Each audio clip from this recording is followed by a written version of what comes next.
इस बीच भूवैज्ञानिकों ने एक रिसर्च में दावा किया कि अमेरिका का न्यूयॉर्क शहर हमेशा हमेशा के लिए गायब हो सकता है, क्योंकि न्यूयॉर्क शहर धीरे धीरे डूबता जा रहा है और उसका काल, उसकी पहचान मानी जाने वाली आसमान छूती इमारतें ही बन रही हैं। क्योंकि भूवैज्ञानिकों ने जब सैटेलाइट डेटा का न्यूयॉर्क शहर की जमीन के भीतर मौजूद चट्टानों से मिलान किया तो पाया कि न्यूयॉर्क शहर जमीन में धंसता जा रहा है। वो अपनी ऊंची ऊंची आसमान को छूने वाली बिल्डिंगों का वजन ही नहीं उठा पा रहा। न्यूयॉर्क शहर में 10 लाख से ज्यादा इमारतें हैं और उन इमारतों का वजन करीब 77,000 करोड़ किलो है। इतने बोझ के तले न्यूयॉर्क शहर हर साल करीब 1 से 2 मिलीमीटर डूब रहा है। न्यूयॉर्क समंदर के किनारे बसा है और दुनिया भर में समुद्र के तट पर बसे शहरों के जल समाधि लेने का खतरा मंडरा रहा है, क्योंकि ग्लोबल वार्मिंग की वजह से समंदर का स्तर तेजी से बढ़ता जा रहा है। लेकिन इस रिसर्च से पता चला कि न्यूयॉर्क शहर के सामने दोहरा संकट है, क्योंकि उसकी इमारतें भी उसके लिए मुसीबत बन गई हैं।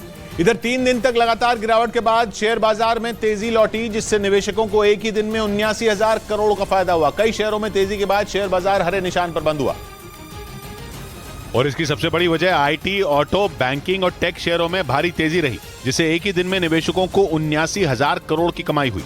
सेंसेक्स 298 अंक चढ़कर 61,729 के स्तर पर बंद हुआ, जबकि निफ्टी 73 अंकों की बढ़त के साथ 18,203 पर पहुंच गया।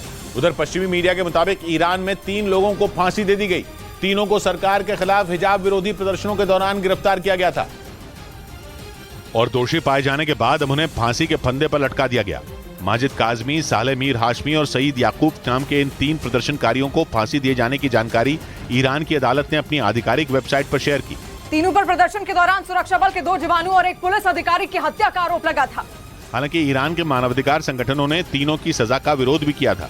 इसके बावजूद तीनों को फांसी दे दी गई। ईरान में पिछले साल सितंबर में महसा अमीनी की पुलिस हिरासत में मौत के बाद बड़े पैमाने पर हिंसा भड़क गई थी। इस दौरान पुलिस ने कई प्रदर्शनकारियों को गिरफ्तार किया था।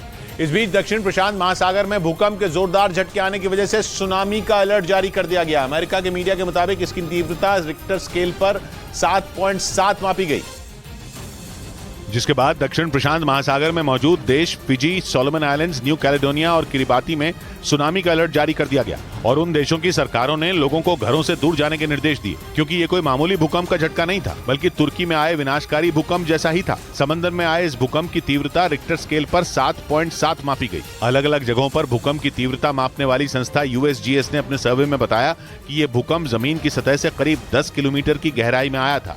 इधर उत्तर प्रदेश के बरेली रेलवे स्टेशन से हैरान कर देने वाला एक वीडियो सामने आया। वहां एक मां और बेटे की जान बाल बाल बच गई।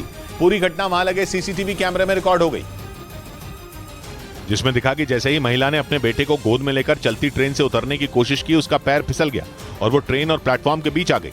हालांकि उसके नीचे गिरते ही प्लेटफॉर्म पर मौजूद यात्री और रेलकर्मी मदद के लिए दौड़े। उन्होंने तुरंत महिला और बच्चे को चलती ट्रेन से दूर खींच लिया।